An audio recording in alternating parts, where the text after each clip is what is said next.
नमस्कार सर्व ड्रायव्हर भावांना. व्हिडिओ अतिशय महत्त्वाचा आहे आणि घडलेल्या परिस्थितीवर आहे. मित्रांनो, रात्रीची गोष्ट सांगतो. एअरपोर्टला थांबलो होतो. साधारणतः 2-2:30चा टाईम असेल. असेच आपले काही ड्रायव्हर बांधव भेटले होते.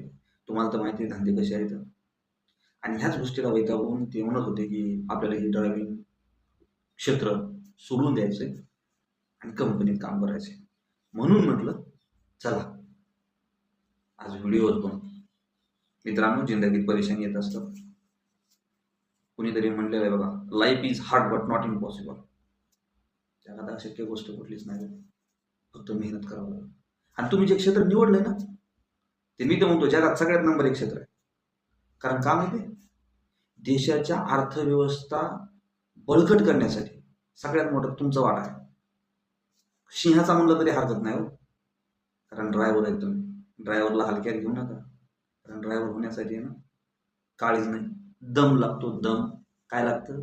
दम लागतो. आणि तो दम आहे ना प्रत्येकात नसतोय, म्हणून तर ड्रायव्हरची संख्या कमी आहे.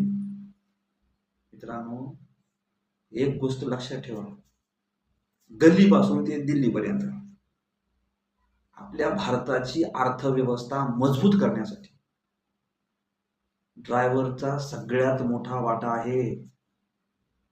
इमानदारीनं खोटं बोलत नाही. ज्या दिवशी ड्रायव्हर घरी बसेल ना, त्या दिवशी भारतच नाही पूर्ण जग थांबलेलं असेल. कारण आज जे जग प्रत्येक देशाची अर्थव्यवस्था जी आहे ना, ती ड्रायव्हरमुळं टिकून आहे. ही गोष्ट लक्षात ठेवा तुम्ही. त्यासाठी तुम्ही ज्या क्षेत्रात काम करतात ना, खूप जबरदस्त क्षेत्र आहे. फक्त तुम्ही स्वतःला ओळखायला शिका. आणि ड्रायव्हरला कधी कमी समजायचं नाही, कारण तुम्ही शेर आहेत. आपले कपडे मळके असतात तो, आपले कपडे मळके असतात, पण आपले विचार, आपले आचार एवढे प्रामाणिक असतात ना. म्हणून कुणीतरी एक मन म्हणलेले बघा, माणूस मळका असावा पण चळका नसावा. आणि आपण मळके आहोत पण चळके नाहीत.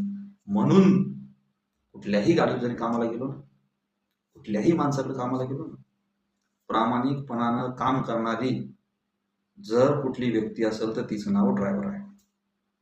त्यासाठी भावांनो, अजिबात डिमोटिवेट व्हायचं नाही. आपले व्हिडिओ रोज येतील, रोज बघत राहायचे.